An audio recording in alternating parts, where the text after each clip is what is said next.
Assalamualaikum warahmatullahi wabarakatuh.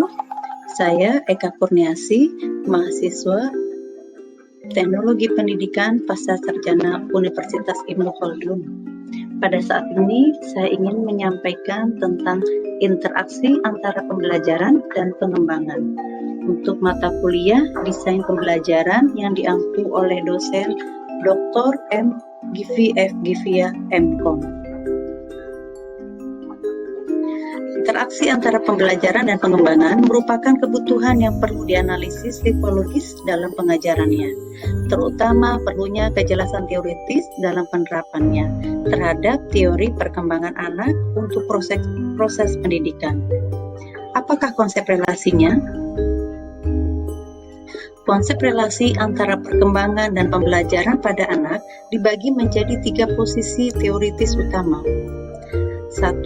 Berpusat pada asumsi bahwa proses perkembangan anak tidak tergantung pada pembelajaran. Pembelajaran dianggap sebagai proses eksternal murni yang tidak terlibat aktif dalam pembangunan atau pengembangan. Ia hanya akan memanfaatkan pencapaian perkembangan daripada memberikan dorongan untuk memodifikasi jalurnya. Dalam penyelidikan eksperimental, perkembangan pemikiran anak-anak sekolah yang digunakan oleh Piaget dalam proses klinis percakapan melalui pertanyaan-pertanyaannya, menggambarkan pendekatan yang memiliki tujuan untuk menghilangkan pengalaman dan pengetahuan sebelumnya. Eksperimenter berusaha mendapatkan kecenderungan berpikir anak-anak dalam bentuk murni yang sepenuhnya tidak bergantung pada pembelajaran.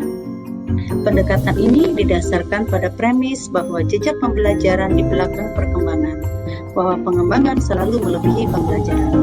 Hal ini melemahkan gagasan bahwa pembelajaran dapat memainkan peran dalam proses pengembangan atau pematangan fungsi-fungsi yang diaktifkan dalam belajar. 2. Bahwa belajar adalah pengembangan. Identitas ini merupakan inti dari sekumpulan teori yang cukup beragam asalnya. Perkembangan dipandang sebagai penguasaan refleks terkondisi, artinya proses belajar secara utuh dan tidak terpisahkan menyatu dengan proses pembangunan. Gagasan ini dielaborasi oleh James yang mereduksi proses pembelajaran menjadi pembentukan kebiasaan dan mengidentifikasi proses pembelajaran dengan perkembangan. Para ahli teori menegaskan bahwa siklus perkembangan mendahului siklus belajar. Pematangan mendahului pembelajaran dan instruksi harus tertinggal di belakang pertumbuhan mental. Selanjutnya, 3. Perluasan peran dianggap berasal dari pembelajaran dalam perkembangan anak. Penekanan ini membawa kita ke masalah pedagogis lama, masalah disiplin formal, dan masalah transfer. Simpulan pandangan oleh Thorndike, belajar lebih dari sekedar perolehan kemampuan untuk berpikir. Dengan belajar akan ada perolehan banyak kemampuan khusus untuk memikirkan tentang berbagai hal. Belajar tidak mengubah kemampuan secara keseluruhan untuk memusatkan perhatian, melainkan mengembangkan berbagai kemampuan untuk memusatkan perhatian pada berbagai hal. Untuk zona perkembangan proksimal, dalam hal ini adanya pendekatan baru. Meskipun kami menolak ketiga posisi teoritis yang dibahas sebelumnya, menganalisisnya membawa kami pada pandangan yang lebih memadai tentang hubungan antara pembelajaran dan pengembangan. Pembelajaran harus disesuaikan dengan cara tertentu dengan tingkat perkembangan anak. Tingkat perkembangan aktual mencirikan perkembangan mental secara retrospektif, sedangkan zona perkembangan proksimal mencirikan perkembangan mental secara prospektif.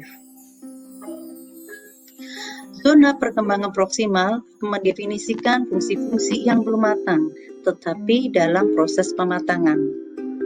Fungsi yang akan matang esok hari, tetapi saat ini berada dalam keadaan embrio. Fungsi ini disebut sebagai tunas atau bunga. Zona perkembangan proksimal dapat menjadi konsep yang kuat dalam penelitian pengembangan, yang dapat meningkatkan keefektifan dan kegunaan penerapan diagnostik perkembangan mental untuk masalah pendidikan. Pembelajaran merupakan aspek penting dan universal dari proses pengembangan yang diorganisir secara budaya, khususnya fungsi psikologis manusia. Demikian pembahasan saya tentang interaksi antara pembelajaran dan pengembangan. Mudah-mudahan bermanfaat. Terima kasih atas perhatiannya. Assalamualaikum warahmatullahi wabarakatuh.